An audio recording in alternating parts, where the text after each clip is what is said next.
Welcome to today's LX Views. We will be in Sherwood Forest, exploring a few streets in the large neighborhood. Currently, we're looking at the highlights from the walk, at least the highlights for me. There is some interesting green space, as well as some interesting architecture, including one of my favorite homes in Charlotte to look at.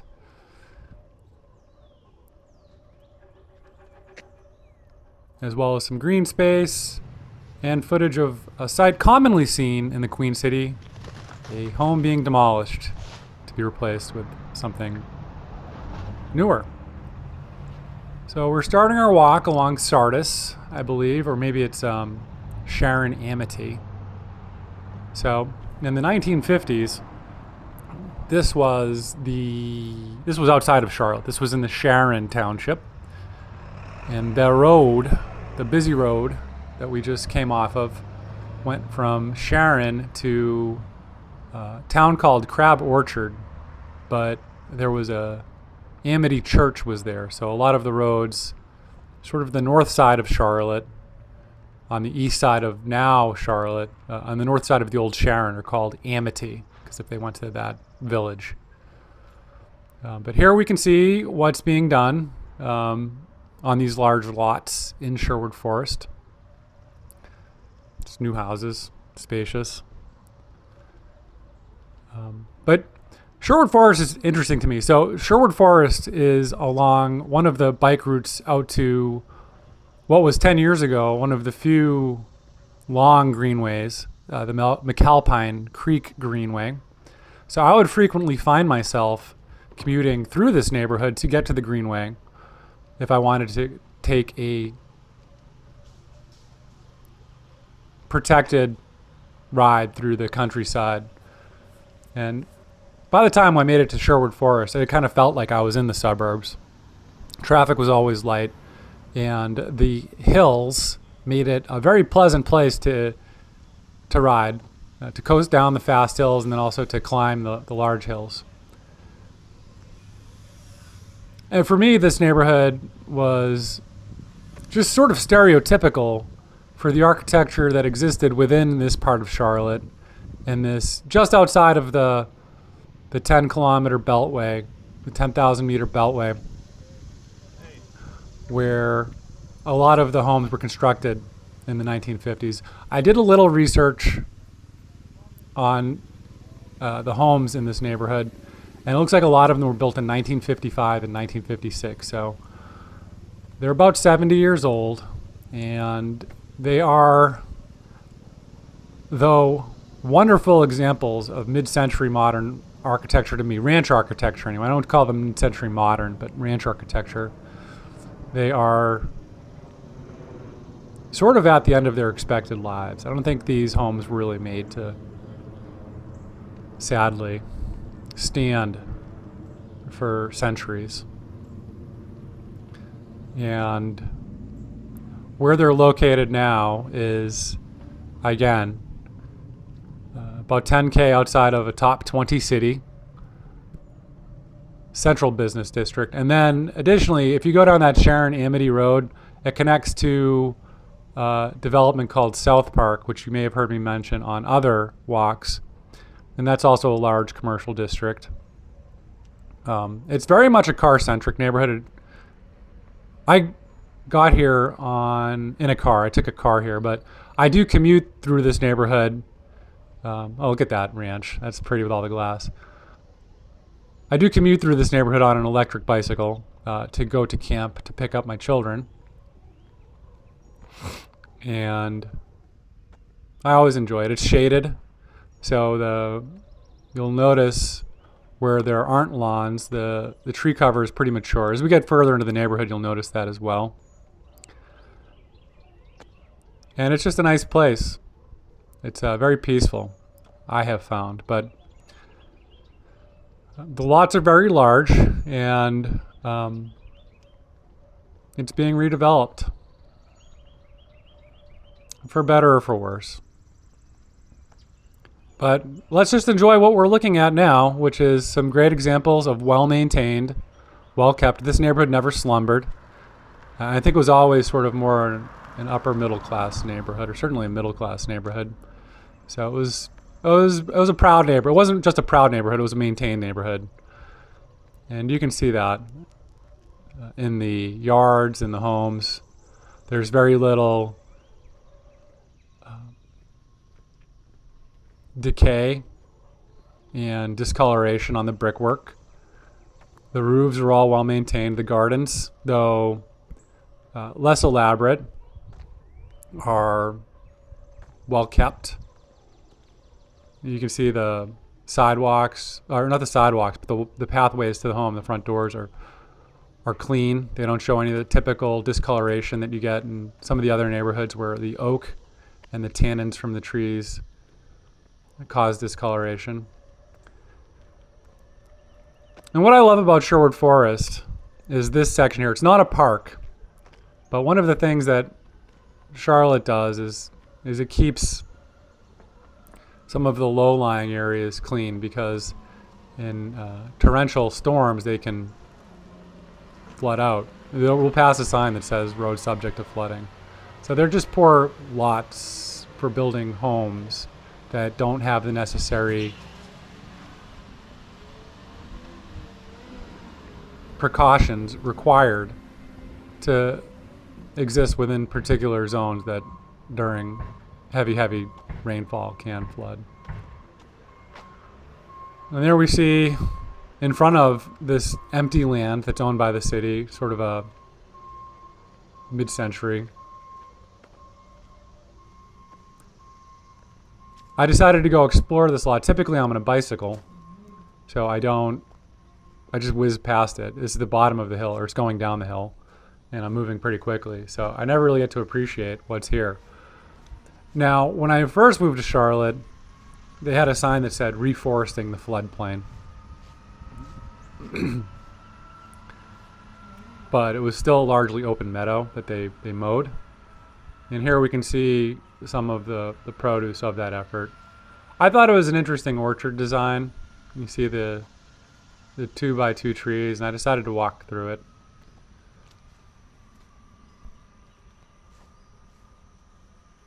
I don't know what those trees are. I don't know what they look like in the fall. I have to imagine they look very pretty in the fall, if the conditions are right. In the south, we do get occasionally, if the conditions are right, vibrant foliage in the fall.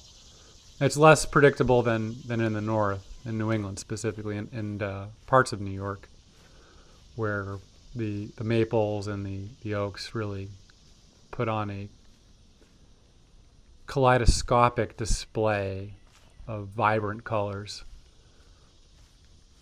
If the conditions are right in the south, we can get that, but typically many of the trees just sort of turn brown in mid-November.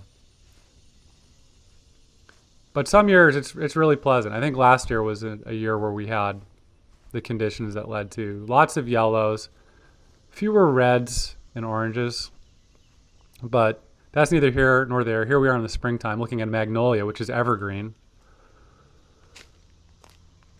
I'd never seen a magnolia before. I had moved to the south. They don't grow in the northeast. I had heard about them growing up as a child, listening to various hip-hop albums, but I had never seen one, and they're green all year. And they are constantly dropping leaves. Whatever the case, here's a nice mid-century nestled in the forest. So this is like your classical Sherwood Forest. We're on Emory. We're about to intersect with Addison, which is more the main road. We see here a Chevy C10. I wanted to document this. From what I understand, these are now collector's items, and they can fetch a pretty penny. This one has the square headlights, which I think indicates it is a later model of the C10. I don't know much about General Motors or trucks in general, but regurgitating what I've heard, General Motors made this truck along with more modern trucks, and the C10 has now become a bit of a collector's item. I've heard the term disposable used to describe the C10, platform, and but scarcity creates demand, I guess. I don't know if it creates demand, but supply and demand. When the supply is scarce, you know what has to happen to price given constant demand, or maybe not constant demand, but specialty demand. So now we're on Addison Street. This is your more classic Sherwood forestry. We have a sidewalk now. And we're descending further and further into another floodplain and greenway to explore. Now we're really in the shade, and it was pleasant. One of the things I struggled with on this particular walk was the location of the sunlight in the sky. There's a lot of glare. Maybe I should have walked in the opposite direction. I wanted to start near the busy street and then sort of end inside of the neighborhood to look at all of these various homes. But doing so at this time of day led to a lot of glare. The trees do a good job protecting it. One of the things that Charlotte has done well historically and been recognized for is maintaining its tree canopy. In many ways, in the summertime, without the shade, this place would simply be too oppressive to exist. The shade from the trees do a fantastic job, particularly in the late afternoon, at keeping temperatures cooler, at least in the shade. So here we are again. It's not a park. It's just open lots maintained by the city. There's still, if you look at a plot map of the city, they still show these as multiple lots. And there's power supply connections. I have to imagine at one point or another, maybe somebody tried to build on it. I don't know the history. But where we're coming up on now is one of the highlights. You can see I'm purposefully going out of my way to cross the street here.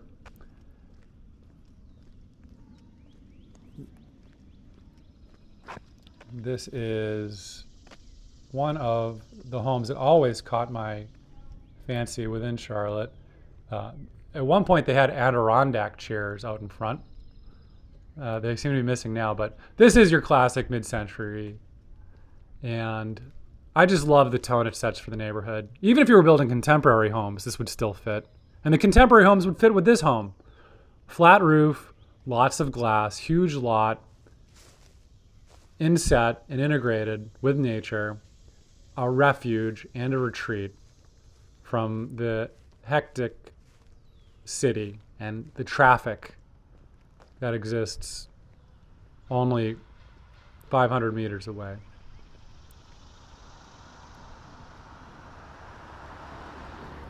I could have spent more time documenting that home, but I think that home has been, I'd put it at less risk than some of the other ranches in this neighborhood. And that lot is just, it's a showpiece lot. It's a showpiece home on a showpiece lot in front of this landscape as well, which is just so serene.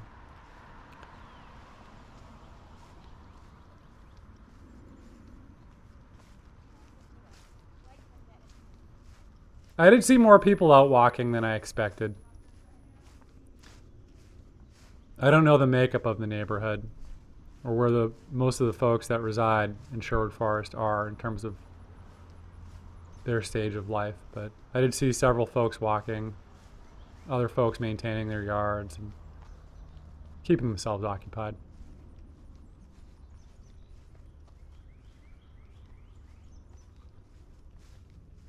And there's that glare.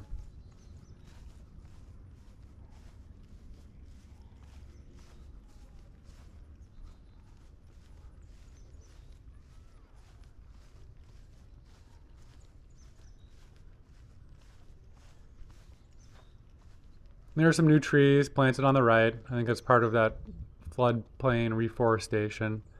I think ultimately what that will do is lead to cooler streets, cooler land. I would love to see here a wildflower meadow. I think it could be great for pollinators. It would let the city do less maintenance as well. You only have to mow those things once or twice a year. And it'd be interesting to look at. So it could be a thoughtful repurposing of what's kind of vacant land.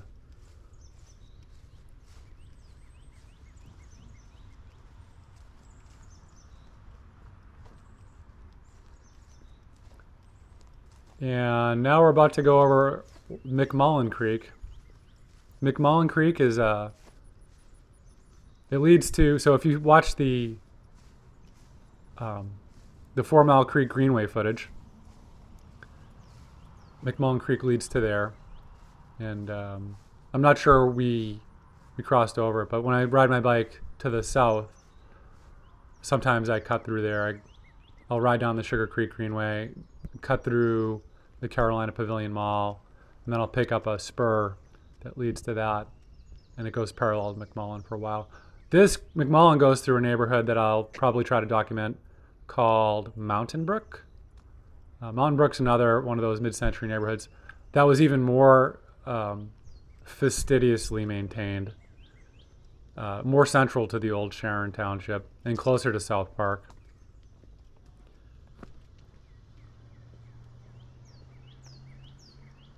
And sometimes, so on various mid-century home tours, there's one treasure home in Mountain Brook that I'm not sure. It's sort of off the beaten path, but well, I got to tour. I had the good pleasure to tour, and it was a cool journey into a different time.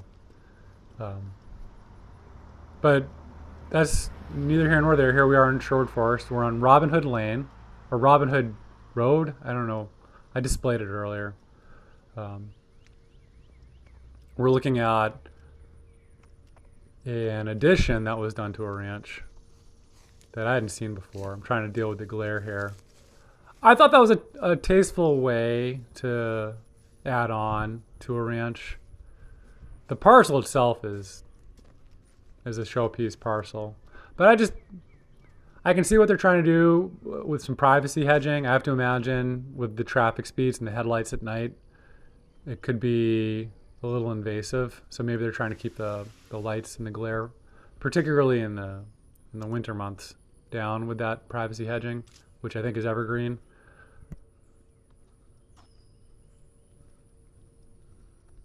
And that's an example of how you can add on to a ranch with a lot of glass and give it that mid-century feel. Contemporary feel. Here we're going to look more at the sort of standard ranches. They're set back. These lots are so big. They're set back. One side is up on the hill. The other side is still kind of up on a hill, but more level with the sidewalk.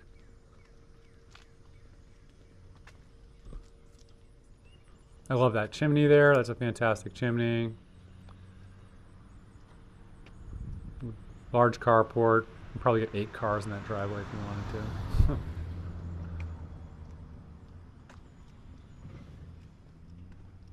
Looking at the Zillow data for the neighborhood, and really just the stories of the homes. A lot of them said 1955, 1956. So I have to imagine whoever built this initially mostly worked off the same standard set of plans. And there's a lot of uniformity in terms of shape and volume, but there's a lot of distinction in terms of color, small details like roof lines. Some are hipped, some are gabled.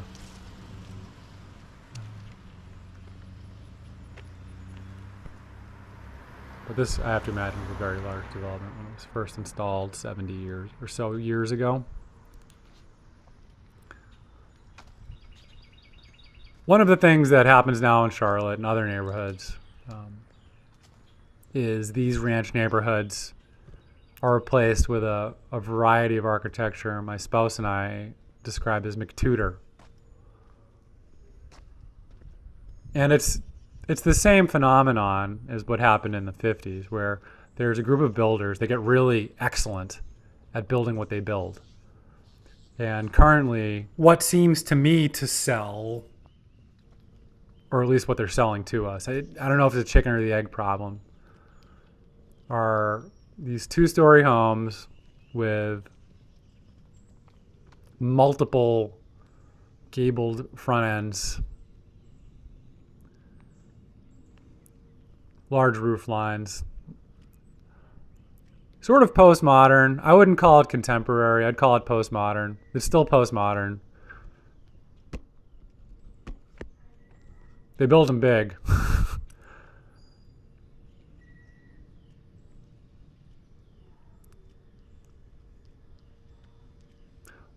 One of the things that happened recently in Charlotte is they passed the new Uniform Development Ordinance, which says that anytime that you're building on a lot with trees larger than 30 inches in circumference, so, gosh, what is that metric? 75 centimeters in circumference or so.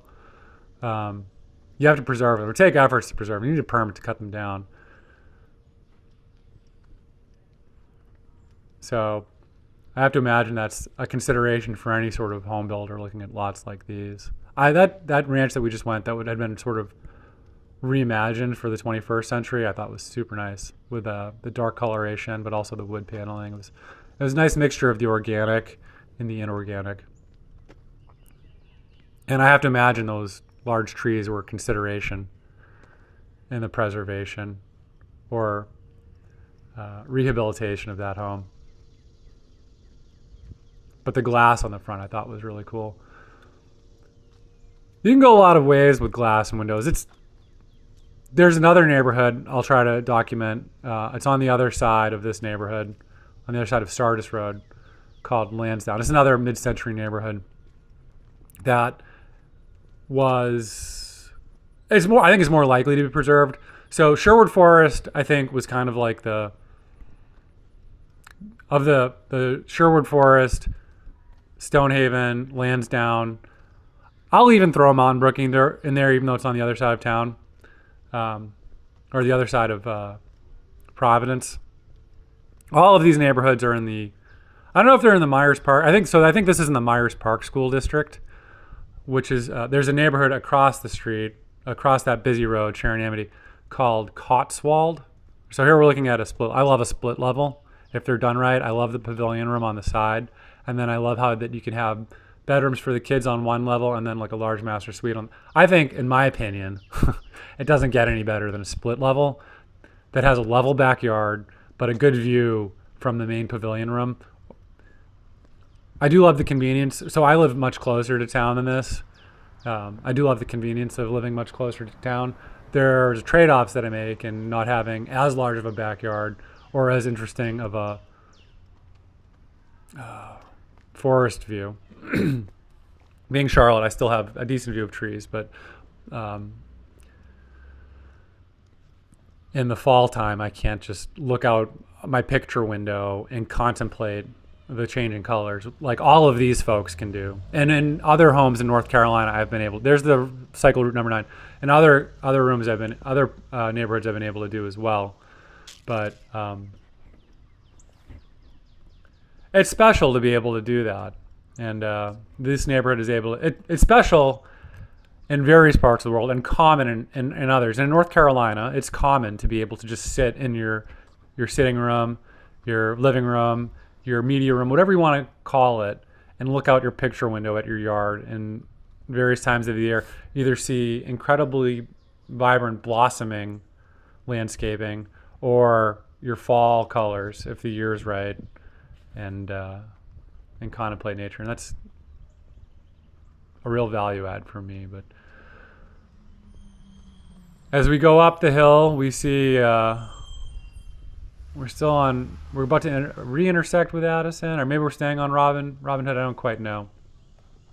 It's a very large development. It continues on and on and on. But the style of the home is, again, the same. It was very uniform. It was, be it single level or maybe a split level in some cases. The bedrooms, it's very familiar. If you're familiar with ranches, I mean, it's the same throughout the nation, throughout the continent, really. You had your main room, your family room, which had a radio, maybe had a television by that point. I think they still were oriented around a radio and a fireplace, large picture windows. And then you had your kitchen. And then there was the hallway with 3 or 4 bedrooms. And I think they may have had 1 or 2 bathrooms. I don't quite know. You had small windows where the southern exposure was, and large windows where the northern exposure was.